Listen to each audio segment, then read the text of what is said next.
គាត់យកលុយធនាគារកាលហ្នឹងយកប៉ុន្មានមិញចា$4,500ហើយគេសន្យាថាធ្វើមកហើយប៉ុន្មានចាធ្វើមកហើយតែមួយខែទេ$4,500ហ្នឹងចាចុះមិញយកធនាគារប៉ុន្មានយកធនាគារ4,500យកតែមកគ្រប់ផ្ទះហ្នឹងទេចាហើយមិញបកគលលុយឲ្យគេទាំងអស់ឬក៏មិនទាំងអស់អូបងប្អូនហើយមិនដឹកស្មានខ្ញុំមិននឹកស្មានថាហើយជាងហ្នឹងមិញស្គាល់អត់ស្គាល់តាចុះឥឡូវហ្នឹងមិនឥឡូវហ្នឹងដឹងរហូតទេណាតែនេះគាត់បាននេះបានមកជួបពូមិញឯងបងប្អូនហើយគាត់មកភ្លាមផ្ទះគាត់ស្វាគមន៍ទៀតមិញបងប្អូនអើយឲ្យមកចង់មកពកក៏បានចឹងបងប្អូនអើយឃើញភាពចាក់ស្ដែងណាហើយនេះបងប្អូនអំណោយខ្ញុំបានយកមកឲ្យបងប្អូនណាពេញមកផ្ទះឲ្យយូរចង់ដល់ដបូលហើយបងប្អូនខ្ញុំពិតជាអរគុណដល់បងប្អូនយើងមែនតើអរគុណខ្លាំងហ្មងសម្រាប់ការចូលរួមខ្ញុំទៅសើទឹកចិត្តបងប្អូនណាមិនថាចូលរួមបងប្អូនហើយមានសារខ្លះអូនណាអ៊ីដាក់កៅទៅឲ្យពូហើយពាក់កើតមើលណាពាក់កើតណាកើតជួយធានាខ្លះទៅបងប្អូនណាខ្ញុំលឺពាក្យនេះហើយខ្ញុំរំភើបនេះខ្មែរស្រឡាញ់ខ្មែរបងប្អូនណាការចូលរួមមិនសំដៅលើធនធានអ្នកមានអ្នកក្រទេបងប្អូនណាឲ្យតែយើងមានចិត្តក្នុងការចូលរួមតិចក្តីច្រាំងក្តីឬក៏ចែករំលែកក្នុងរូបភាពមួយណាក៏ដោយអាហ្នឹងក៏ជាការចូលរួមចំណែករបស់យើងជួយទៅដល់ពួកគាត់និងសង្គមជាតិរបស់យើងដែរលោកពូណាមីងសប្បាយចិត្តអត់ទេបានឃើញណោយចឹងកាត់សប្បាយចិត្តបងប្អូនហើយមើលសក់បងប្អូនអត់កាត់អត់អីទេបងប្អូនណាសក់ពិបាកមើលណាជីវភាពគ្រួសារបងប្អូនហើយពេលនេះអំណោយដែលខ្ញុំបានសរុបជាមួយនឹងបងប្អូនហ្នឹងយើងបាន$1,50,000ដែរបងប្អូនជំនួយប៉ុន្តែបងប្អូនដឹងហើយខ្ញុំផ្សព្វផ្សាយប្រហែលថ្ងៃមុនហ្នឹងគឺការរៀបចំផ្ទះបោះលពូអ្នកមីងហ្នឹងវាចូល$2,50,000ទាំងថ្លៃឈ្នួលហើយណាអញ្ចឹងយើងនៅខ្វះខ្ទង់$1,000,000ជាងឯដែរអញ្ចឹងសូមចិត្តបងប្អូនណាសង្ឃឹមថាបងប្អូននឹងចូលរួមបន្តិចម្នាក់ទៀតthôiបងប្អូនណាដើម្បីឲ្យគាត់បានចម្រោកត្រឹមត្រូវនេះបងប្អូនភ្លៀងពីលិចរត់ទៅកើតពីកើតរត់ទៅលិចហើយខ្ញុំបញ្ជាក់បងប្អូនតិចមួយទៀតផ្ទះរបស់គាត់បងប្អូនណាផ្ទះចំពោះផ្ទះរបស់គាត់បងប្អូនដឹងខ្ញុំផុសស្ទើរថយខ្ញុំដាក់ថាគាត់មានការបច្ចាញ់បោកគេបងប្អូននឹងចាញ់បោកឲ្យគេអ្នកមីងគាត់បានជម្រាបមកខ្ញុំហើយដំបូងឡើយខ្ញុំមិនដឹងថាគាត់មានផ្ទះពីរទេតាមពិតផ្ទះនេះគឺផ្ទះដំបូងរបស់គាត់ដែលគាត់រស់នៅហើយពីដំបូងឥឡូវហ្នឹងក៏នៅផ្ទះហ្នឹងដែរតែគាត់មានផ្ទះមួយទៀតបងប្អូនណាគាត់យកលុយធនាគារកាលហ្នឹងយកប៉ុន្មានមិញចា$4,500ហើយគេសន្យាថាធ្វើមកហើយប៉ុន្មានចាធ្វើមកហើយតែមួយខែទេ$4,500ហ្នឹងចាចុះមីងយកធនាគារប៉ុន្មានយកធនាគារ4,500យកតែមកគ្រប់ផ្ទះហ្នឹងទេចាហើយមីងបកគលលុយឲ្យគេទាំងអស់ឬក៏មិនទាំងអស់អូបងប្អូនហើយមិនដឹកស្មានខ្ញុំមិននឹកស្មានថាហើយជាងហ្នឹងមីងស្គាល់អត់ស្គាល់តាចុះឥឡូវហ្នឹងមិនឥឡូវហ្នឹងដឹងរហូតទេណាតែនេះគាត់រត់បាត់ហើយចា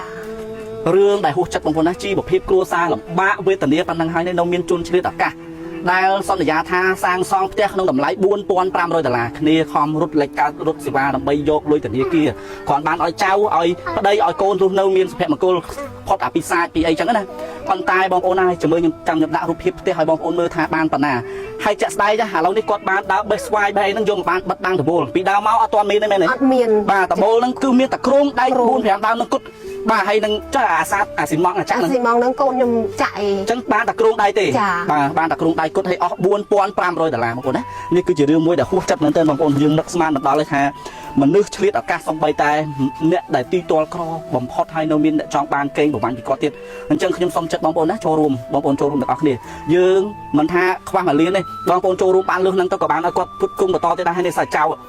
បងប្អូនឯងមានម្នាក់ទៀតតែទៅរៀនអត់ទាន់មករៀនសាលានៅឆ្ងាយបាទសាលានៅឆ្ងាយណាអញ្ចឹងអ្នកមីងពូនេះលុយខ្ញុំបកគលជូនអ្នកមីងណាហើយបងប្អូនសង្ឃឹមតែការចូលរួមរយៈពេល2ថ្ងៃទៀតបើសិនជាបានជំនួយខ្ញុំនឹងមកជួបគាត់ម្ដងទៀតដើម្បីឲ្យជាងរៀបចំធ្វើផ្ទះដែលនៅសល់នេះគ្រាន់តែគាត់បានជ្រកបានកក់ក្ដៅមួយកូនមួយចៅបងប្អូនណាហើយខ្ញុំបាទក៏សូមអរគុណដែលបងប្អូនយើងបានចូលរួមតាមរយៈខ្ញុំមានការជឿទុកចិត្តលើខ្ញុំហើយនេះក៏ជាប្អូនស្រីដែលគាត់បាននាំខ្ញុំមកណាតែកាមេរ៉ាថតឲ្យខ្ញុំនេះខ្ញុំនឹងបង្ហាញរូបឲ្យគាត់បងប្អូនណាឲ្យបងប្អូនស្គាល់បើអត់មានបងស្រីគាត់បានផ្សព្វផ្សាយវីដេអូផ្ញើឲ្យខ្ញុំទេខ្ញុំក៏អត់បានមកជួបអ៊ំហើយនឹងពូនឹងមីងដែរតែគាត់ខ្វះខាតនេះដែរសម្លៀកបំពាក់បងប្អូនណាមានតែមកកាផ្លេមកជាប់ខ្លួនទល់ដល់ឡើងនឹងមកនឹងក៏នៅតែមួយនឹងដែរបងប្អូនណាអញ្ចឹងជីវិតបងប្អូនដឹងហើយថាល្វិញជួចត់លំបាកប៉ុណ្ណាអញ្ចឹងមីងពូមានអីថ្លៃអំណរអរគុណដល់សប្បុរសជនដែលគាត់បានចូលរួមមិនថាជាសម្ភារៈការ share ចែករំលែកវីដេអូណាមីងជួយថ្លៃអំណរខ្ញុំសូមជួយអរគុណទាំងអស់គ្នាខ្ញុំអត់មានចង់បានអ្វីទៀតទេប៉ុន្តែខ្ញុំសប្បាយចិត្តណាស់ពួកខ្ញុំអត់សូវចេះទៅចែកទេឧបត្ថម្ភ$10,000ទៀតយកអត់យកដែរប៉ុណ្ណឹងក៏អត់ចិត្តតែបាន$10,000ទៀតយកទេមិញណាបាទមិនលោកទេបងប្អូនដែរ$10,000ទេបាន$15,000ក៏យកដែរនិយាយលេងណាប៉ុន្តែខ្ញុំបានប៉ុន្តែខ្ញុំអរគុណច្រើនអាយុយឺនយូរបាទដែលអ្នកជួយជំនួយខ្ញុំនេះសូមឲ្យ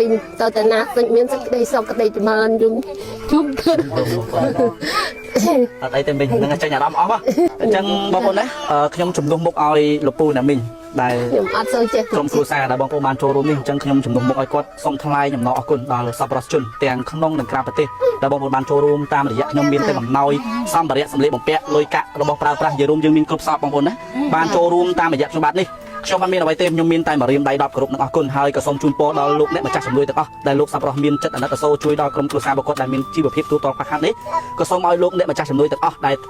បានផ្ញើជាជំនួយក្តីចូលរួមចែករំលែកវីដេអូ slide share ក្តីនេះសូមឲ្យលោកជួបប្រទះតែនឹងសេចក្តីសុខសេចក្តីចម្រើនពុទ្ធពរទាំងឡាយ4ប្រការសម្បត្តិមនុស្សទេវតាអាចារ្យនិងសម្បត្តិព្រះទានម្ចាស់ទានលោកអ្នកចង់ឈានឈោងយកសម្បត្តិណាឬក៏ពរណាដែលលោកប្រាថ្នានោះក៏សូមឲ្យលោកបានសម្រេចដោយលោកប្រាថ្នាម្យ៉ាងវិញទៀតណាសូមឲ្យទេវតាឆ្នាំចាស់ផ្លាស់ចូលទេវតាឆ្នាំថ្មីនេះសូមជួយឃុំក្រងបាទរឿងដែលអាក្រក់នៅក្នុងប្រទេសរបស់យើងទាំងឡាយនេះដែលជួបបញ្ហាវឹកវរមួយរយៈកាលនេះក៏សូមបាទឲ្យឆាប់ដោះស្រាយរួចកុំឲ្យមានបញ្ហាអីសុខសាន្តប្រជាពលរដ្ឋរបស់យើងទាំងអស់គ្នាដែរមីងពូហ្នឹងហើយអរគុណហើយជំនួយបានមកដល់ហើយណាបាទហ្នឹងហើយហើយអរគុណទាំងអស់គ្នាសុខសប្បាយជម្រាបលាបងប្អូនអរគុណ